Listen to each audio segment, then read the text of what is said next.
नमस्कार दोस्तों, अनजान इंसान चैनल में आपका स्वागत है।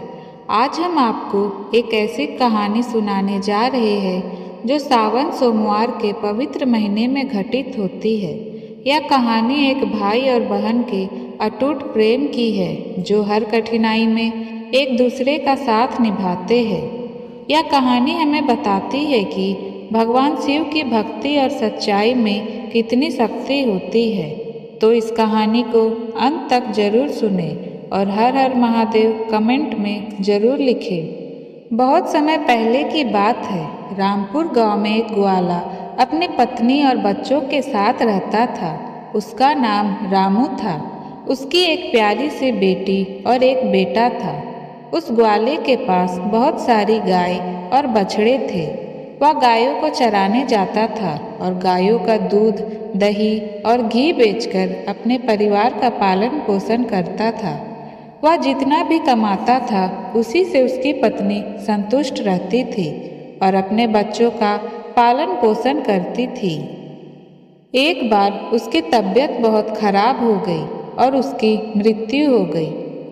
अब रामू के ऊपर ही अपने दोनों बच्चों की जिम्मेदारी आ गई। कहते हैं ना, अगर पिता मर जाए तो माँ अपने बच्चे को सही तरीके से पाल लेती है, लेकिन एक पिता ऐसा नहीं कर पाता।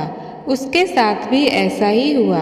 उस ग्वाले को भी बहुत परेशानी हो रही थी। वह गाय चराने जाता तो अपने बच्चों के लिए भोजन तैयार नहीं कर पाता। उसके बच्चे अभी छोटे थे। बेटी 11 साल की थी और बेटा 9 साल का।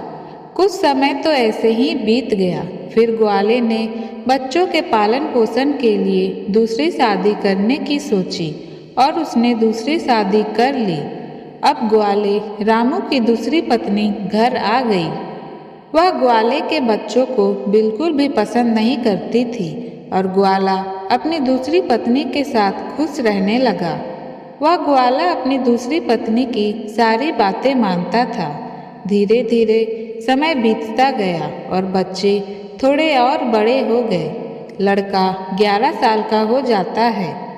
लड़के का नाम राजू था। उसकी दूसरी माँ लड़के को बिल्कुल भी पसंद नहीं करती थी। एक बार वह अपने पति रामू से कहती है कि आप गाय को चराने जाते हैं। अब लड़का तो बड़ा हो गया है।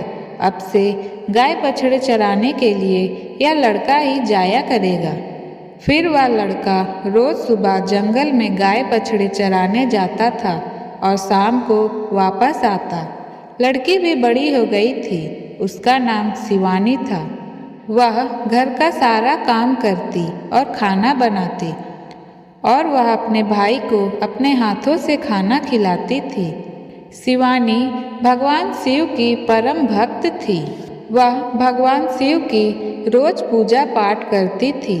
दोनों भाई बहन एक दूसरे को बहुत प्यार करते थे और दोनों आपस में बातें करते थे कि पता नहीं अब हमारे पिताजी को क्या हो गया है। वह हम पर बिल्कुल भी ध्यान नहीं देते। जब से हमारी माँ की मृत्यु हुई है तब से हमारे कितने दुख भरे दिन आ गए हैं। तब बहन अपने भाई को समझाती है कि तुम बिल्कुल भी चिंता मत करो, तुम्हारी बड़ी बहन अभी है ना। यह कहकर वह अपने भाई को दिलासा देती। फिर वह भाई कहता है कि दीदी, मुझे माँ की बहुत याद आती है। अगर आज हमारी माँ होती तो हमें कितने प्यार से खाना खिलाती, हमें कितना प्यार करती। दोनों भाई बहन अपनी माँ को याद करके रोने लगे। ऐसे ही दिन बीत रहे थे। एक दिन राजू गाय चराने जंगल गया। जंगल में राजू को एक शेर मिल गया तो वह राजू दौड़कर एक पेड़ पर चढ़ गया और शेर से बोला, शेर भाई, तुम मुझे क्यों खाना चाहते हो? मैंने तुम्हारा क्या बिगाड़ा है? तब शेर कहता है कि मैं बहुत भूखा हूँ। अगर तुम चाहते हो कि मैं तुम्हें ना खाऊं तो तुम्हें मुझे एक गाय या बछड़ा देना होगा जिसे खाकर मैं अपनी भूख मिटा सकूं। राजू कहता है, भाई, मैं अपनी बहन का इकलौता सहारा हूँ। मेरी बहन तो रो रो कर मर जाएगी। मेरे पिता और सौतेली माँ हैं जो हम पर बहुत अत्याचार करते हैं। मैं अपनी बहन की उम्मीद नहीं टूटने दे सकता और मैं तुम्हें बछड़ा भी नहीं दे सकता, क्योंकि इसके लिए मुझे अपने माता पिता से पूछना होगा। तब शेर कहता है, ठीक है, कल तुम अपने माता पिता से पूछ कर आना कि मैं तुम्हें खाऊं या तुम्हारे बछड़े को। फिर राजू शाम को अपने घर गया और अपने पिता से बोला, पिताजी, आज मुझे जंगल में एक शेर मिला था। अभी बात पूरी ही नहीं हुई थी कि उसके पिता ने उसे 2 थप्पड़ लगा दिए। फिर वह रोने लगा।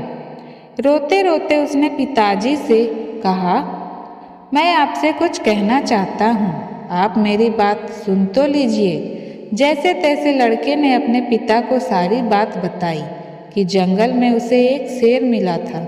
वह या तो मुझे खाएगा या फिर गाय या बछड़े को। यह सब बातें उसकी सौतेली माँ छिपकर सुन रही थी।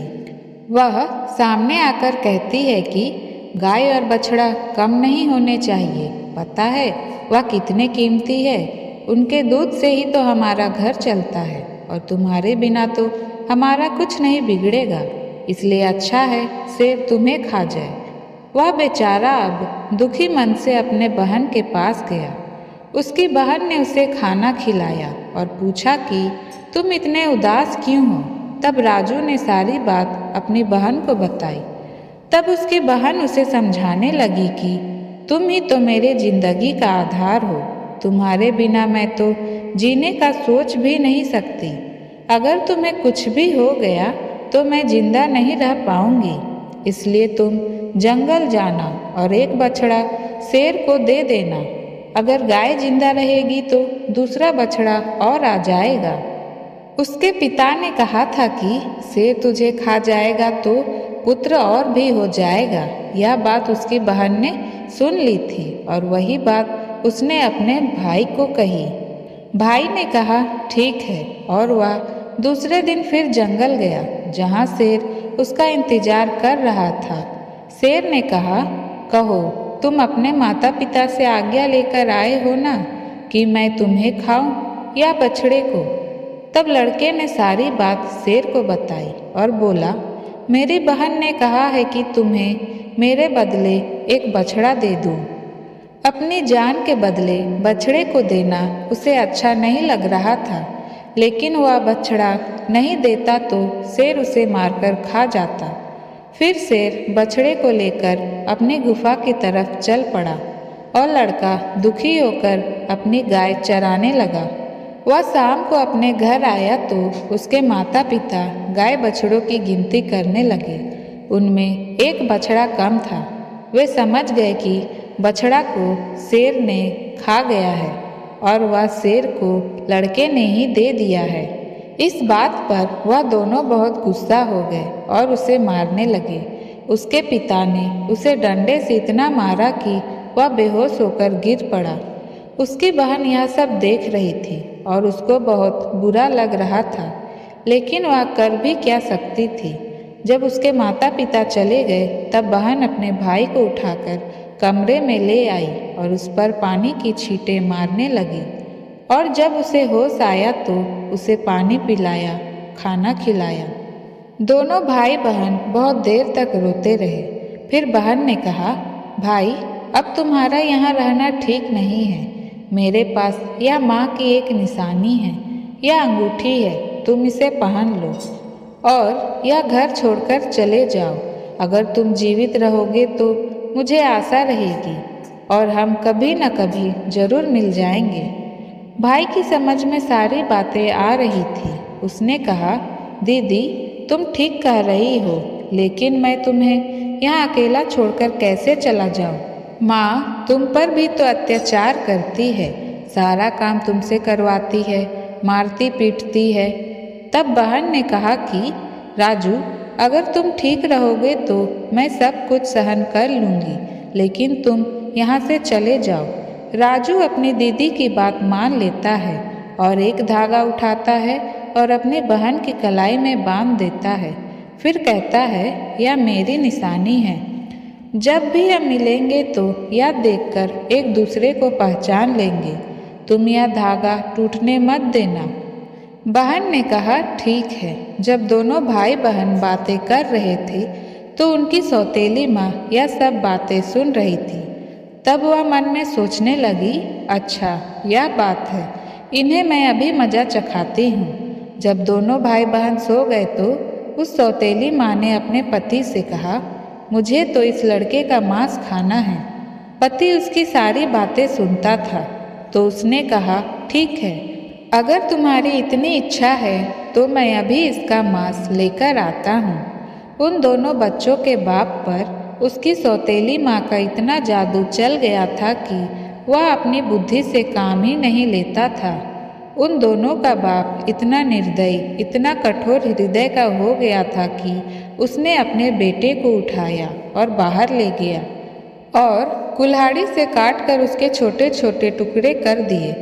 फिर उन टुकड़ों को लेकर अपने पत्नी के पास आया और कहा, यह लो, खा लो। तब उसकी पत्नी ने उन टुकड़ों की सब्जी बनाई और खाना बनाया। फिर उसने एक थाली अपने लिए और एक अपने पति के लिए लगाई। तब उसके मन में विचार आया कि भाई बहन का प्यार बहुत गहरा है, तो बहन को भी उसके भाई का मांस जरूर खाना चाहिए। उसने लड़की को बुलाया और एक थाली उसके लिए भी लगाई और बोली, खा लो। तब वह लड़की सोचने लगी कि माँ ने तो कभी इतने प्यार से खाना नहीं दिया, जरूर कोई बात है। जब वह दोनों खाना खाने लगे तो बहन ने देखा कि थाली में वही उंगली पड़ी हुई है जिसमें उसकी माँ की अंगूठी थी, जो उसने अपने भाई को पहनाई थी। बहन तुरंत समझ गई, क्योंकि वह सुबह से ही अपने भाई को खोज रही थी, लेकिन वह उसे कहीं नहीं मिला। अब उसका शक यकीन में बदल गया था। वह अंगूठी देखकर हैरान हो गई और अंदर जाकर जोर जोर से रोने लगी और भगवान शिव से कहने लगी, हे भोले बाबा, यह क्या हुआ? इन लोगों ने तो मेरे भाई को मार डाला। अब मैं अकेले कैसे रहूँगी? वह रोए जा रही थी। तभी उसे बड़े बूढ़ों की बात याद आई कि किसी इंसान की मुक्ति तब तक नहीं होती जब तक कि उसकी अस्थियाँ नदी में विसर्जित ना हो जाए।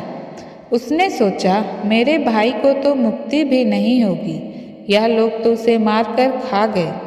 तभी उसने वह उंगली उठाई और चलते चलते नदी के किनारे पहुंच गई। उंगली को अपने हाथों में लेकर वह जोर जोर से रोने लगी। वह भगवान को याद कर रही थी, क्योंकि वह लड़की बहुत धार्मिक थी। वह रोज भगवान शिव की पूजा किया करती थी, सोमवार का व्रत रखती थी और हमेशा भगवान से यही प्रार्थना करती थी कि हे भोलेनाथ, मेरे भाई की रक्षा करना।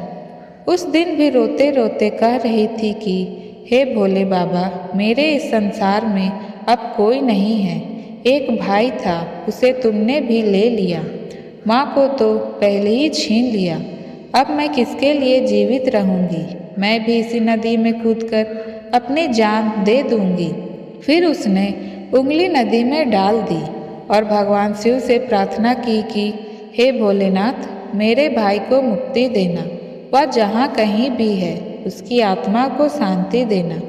फिर वह नदी में कूदने ही वाली थी कि तभी उसने देखा कि जो उंगली उसने नदी में डाली है वह तोता बन गया और वह तोता उड़ गया और नदी के पास एक पेड़ था, उस पर जाकर बैठ गया।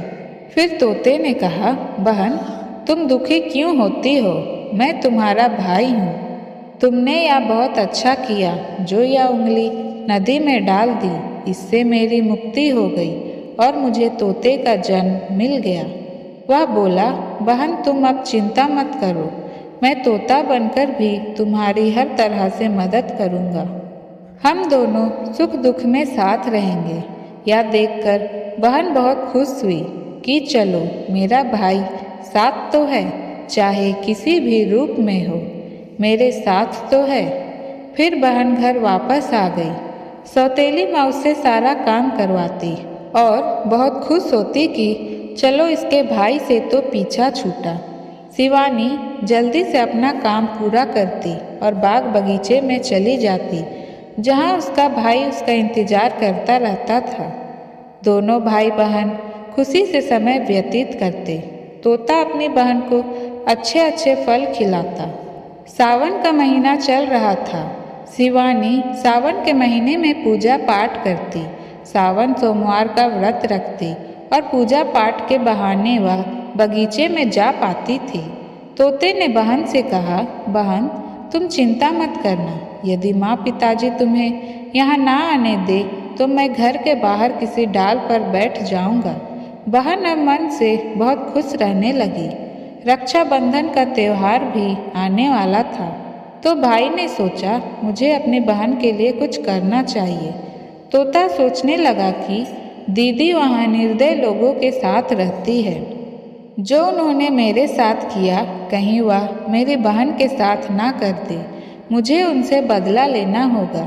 फिर उसने भगवान से प्रार्थना की कि हे भोलेनाथ मेरी बहन की रक्षा करना। तभी वह एक लोहार के पास पहुंचा। तोते ने लोहार से कहा, पिता ने मारा, माँ ने मरवाया, बहन सरासर रोई, मैं हरियल तोता बनाया। फिर वह लोहार कहने लगा, तुम क्या कह रहे हो, मेरी तो कुछ समझ में नहीं आ रहा। उसने फिर वही बात दोहराया, पिता ने मारा, माँ ने मरवाया, बहन सरासर रोई, मैं हरियल तोता बनाया। तोते को बोलता हुआ देखकर लोहार को उसकी बातें सुनने का मन हुआ। वह कहने लगा, तुम मुझे खुलकर बताओ, तुम क्या कहना चाहते हो। तब तोते ने सारी बात लोहार को बताई। लोहार तोते की बात सुनकर कहता है कि तुम्हारी कहानी तो बहुत ही दुख भरी है, यह सुनकर तो मुझे रोना आ रहा है। तुम बताओ, तुम मुझसे क्या चाहते हो। तब तोते ने कहा, मुझे कुछ नहीं चाहिए, बस तुम मेरे लिए एक ऐसी कतार बना दो जो तलवार से भी तेज हो। लोहार ने कहा, ठीक है भाई। फिर लोहार ने तोते के लिए एक कतार बनाई। तोते ने कहा, इस कतार को मेरे पंखों में छुपा दो। लोहार ने कतार को तोते के पंखों में छुपा दिया। वह तोता वापस पेड़ पर आ गया। उसने अपनी बहन को कुछ नहीं बताया। उसकी बहन उससे मिली, बातें की, साथ में भोजन किया और वह घर वापस चली गई। अगले दिन तोता एक सुनार के पास गया। सुनार से भी वह वही बातें की कि पिता ने मारा, माँ ने मरवाया, बहन सरासर रोई, मैं हरियल तोता बनाया। सुनार ने कहा, तुम क्या कह रहे हो, मेरी समझ में कुछ भी नहीं आ रहा है। तोता फिर वही बात कहने लगा। सुनार को भी उसकी बातें जानने की इच्छा हुई कि वह क्या कहना चाहता है। सुनार ने तोते से कहा कि तुम मुझे साफ साफ बताओ, तुम क्या कहना चाहते हो। तब तोते ने सुनार को भी वह सारी बातें बता दी। सुनार भी तोते की बात सुनकर बहुत दुखी हुआ और सुनार को उस तोते से बहुत हमदर्दी हो जाती है। फिर सुनार कहता है कि बताओ, मैं तुम्हारी क्या मदद कर सकता हूँ। तोते ने कहा कि भाई, रक्षाबंधन आने वाला है, मैं अपनी बहन को सोने के कुछ गहने देना चाहता हूँ, तो तुम मेरी बहन के लिए कुछ गहने बना दो। तो सुनार कहता है, बस इतनी सी बात, बताओ क्या क्या बनाना है। फिर सुनार ने उसकी बहन के लिए कुछ गहने बना दिए। तोते ने उसे बहुत धन्यवाद दिया और कहा, भाई यह गहने तुम मेरी गर्दन में डाल दो। सुनार ने वह गहने उसके गर्दन में डाल दिए। फिर तोता उड़कर उसी पेड़ पर आ गया जिस पेड़ पर वह रहता था। उसी पेड़ के खोल में तोते ने उन गहनों को रख दिया। फिर रक्षाबंधन का त्यौहार आया। उसकी बहन ने उसे राखी बांधी और दोनों भाई बहन बहुत खुश हुए। तोते ने सारे गहने अपने बहन को दे दिए। गहने पाकर बहन बहुत खुश हुई। फिर उसने पूछा कि तुम्हारे पास यह गहने कहाँ से आए। तोते ने कहा कि मेरा एक दोस्त है, उसने मुझे बनाकर दिए हैं। फिर बहन खुशी खुशी अपने घर चली गई। जब सौतेली माँ ने उसे गहने पहने हुए देखा तो वह जल भुन गई और उसे मारते हुए बोली, यह गहने कहाँ से चोरी करके लाई है।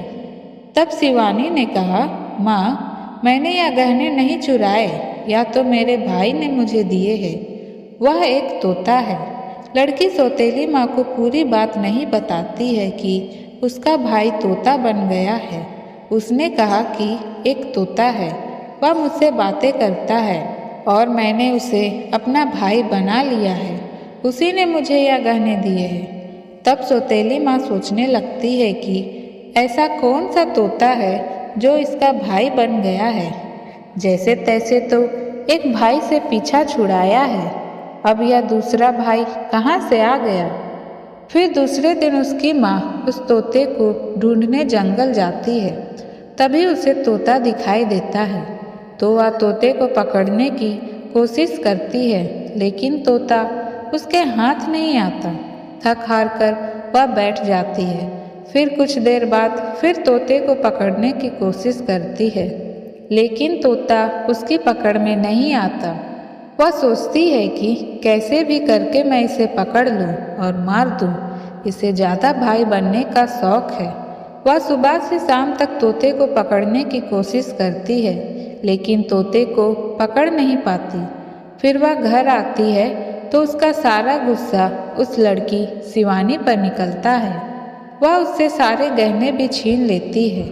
अगले दिन लड़की अपने भाई तोते से मिलने पहुंचती है। तोता कहता है कि बहन, मैंने जो तुम्हें गहने दिए थे वह कहाँ गए।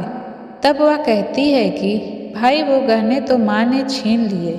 यह सुनकर तोता को बहुत गुस्सा आता है और वह कहता है, बस अब इनके पाप का घड़ा भर चुका है, अब इनको तो सजा मिलनी ही चाहिए। फिर वह तोता उस घर के बाहर एक पेड़ की डाल पर बैठ जाता है और वह इंतजार करता है कि कब उसके माता पिता घर से बाहर निकले। शिवानी बाहर कुछ काम कर रही होती है और उसकी माँ किसी बात पर उसे डांटते हुए बाहर आती है और उसे मार ही रही होती है। तभी उसका पिता भी बाहर आ जाता है और लड़की को मारने लगता है। यह सब तोता पेड़ पर बैठकर देख रहा था। उससे यह सब देखा नहीं गया और वह अपनी सौतेली माँ और बाप पर झपट पड़ता है। उसके पंखों में जो कतार थी उसने उन दोनों की आंखों में घुसा दिए, जिससे दोनों की आंखें फूट गई। अब दोनों अंधे हो गए और तड़पने लगे। फिर उसने अपनी चोट से कतार उठाई और उन पर वार कर दिया। फिर दोनों जमीन पर गिर पड़े। तोते ने कहा, तुम दोनों ने बहुत पाप किए हैं, मैं तुम दोनों को नहीं छोड़ सकता। तब वह दोनों तोते से कहते हैं कि हमने तुम्हारा क्या बिगाड़ा है, तुम्हारा हमसे क्या बैर है। तब तोता कहता है कि तुमने तो मुझे मारकर खा लिया और अब पूछ रही हो कि तुमसे क्या बैर है। फिर वह दोनों तड़प तड़प कर मर जाते हैं। तब तोता अपनी बहन से कहता है कि चलो, अब हम यहाँ नहीं रहेंगे। अगर यहाँ रहेंगे तो हमें अपने दुख याद आएंगे, हम उनको कभी भूल नहीं पाएंगे और हमेशा दुखी रहेंगे। तो उसकी बहन कहती है कि हाँ भाई, अब हम यहाँ नहीं रहेंगे।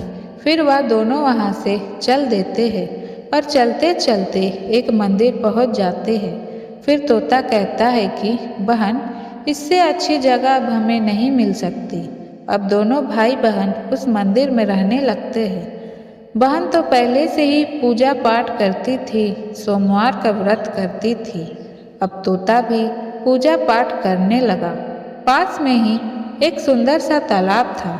तोता अपने पंख गीले करके लाता और शिवलिंग पर जल चढ़ाता था। लड़की भी भगवान शिव और पार्वती की पूजा करती थी। ऐसे ही दिन बीत रहे थे। उन दोनों की सच्ची भक्ति को देखकर एक दिन माँ पार्वती ने भगवान शिव से कहा, हे प्रभु, देखिए कितने प्यारे बच्चे हैं, कितने प्यारे भाई बहन हैं। इनको देखकर मुझे दया आती है। यह कितने तन मन से आपकी सेवा करते हैं। आपको इनका दुख दूर करना चाहिए। तब शिव जी कहते हैं, हे देवी, यह संसार तो दुखों का सागर है, हम किस किस का दुख दूर करेंगे। लेकिन माँ पार्वती हट करने लगती है और कहती है, नहीं प्रभु, आपको इनका दुख दूर करना ही होगा। तब भगवान शिव माता पार्वती के हट के सामने मान जाते हैं।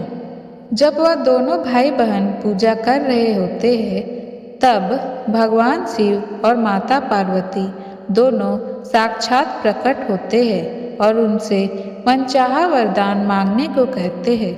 तो लड़की कहती है, हे भोलेनाथ, मुझे कुछ नहीं चाहिए, मैं तो बस आपसे इतना चाहती हूँ कि मेरा भाई पहले जैसा हो जाए, वह अपने पहले वाले रूप में आ जाए और हम भाई बहन को कोई अलग ना कर पाए। उसकी यह बात सुनकर भगवान शिव और माता पार्वती बहुत खुश होते हैं और उन्हें वरदान देते हैं कि उसका भाई पहले जैसा हो जाएगा। फिर भगवान शिव और माता पार्वती की कृपा से वह तोता पहले जैसा हो जाता है, वह लड़का बन जाता है। लड़के का रूप पाकर दोनों भाई बहन बहुत खुश होते हैं। भगवान शिव के प्रति उनकी आस्था और भी बढ़ जाती है और वे भगवान शिव की भक्ति करते हुए बड़े प्यार से रहने लगते हैं। इस कहानी से हमें कई महत्वपूर्ण सीखें मिलती है। यह कहानी हमें सिखाती है कि परिवार का हर सदस्य महत्वपूर्ण होता है। कठिनाइयों के बावजूद एक सच्चे पारिवारिक बंधन से हम एक दूसरे की सहायता कर सकते हैं। भाई बहन का आपसी प्यार और सहयोग इस बात का प्रमाण है। बहन की सच्ची भक्ति और भगवान शिव के प्रति श्रद्धा ने उसकी और उसके भाई की समस्याओं का हल किया।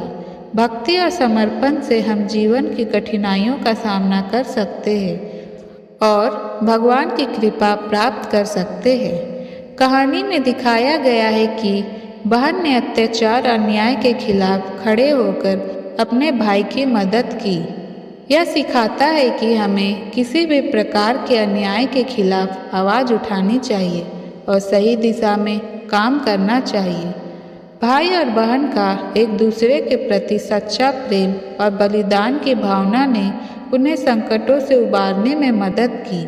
यह हमें बताता है कि सच्चा प्रेम और समर्पण किसी भी मुश्किल को पार करने की ताकत रखते हैं। भगवान की कृपा और आशीर्वाद से कठिन परिस्थितियों में भी अच्छे परिणाम प्राप्त किए जा सकते हैं। सच्ची भक्ति और धार्मिकता से हमें जीवन में सुख और शांति मिलती है।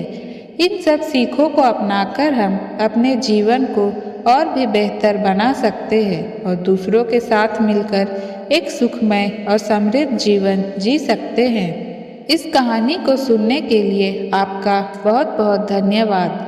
अगले वीडियो में हम एक नई सीख के साथ फिर मिलेंगे। खुश रहिए, अपना ख्याल रखिए और हमेशा हर हर महादेव की जयकारा करते रहिए। अगर आपको यह कहानी पसंद आई हो तो कृपया हमारे चैनल अनजान इंसान को सब्सक्राइब करें और इस वीडियो को लाइक और शेयर करें। आपके सुझाव और टिप्पणी हमें बहुत प्रेरित करते हैं। धन्यवाद।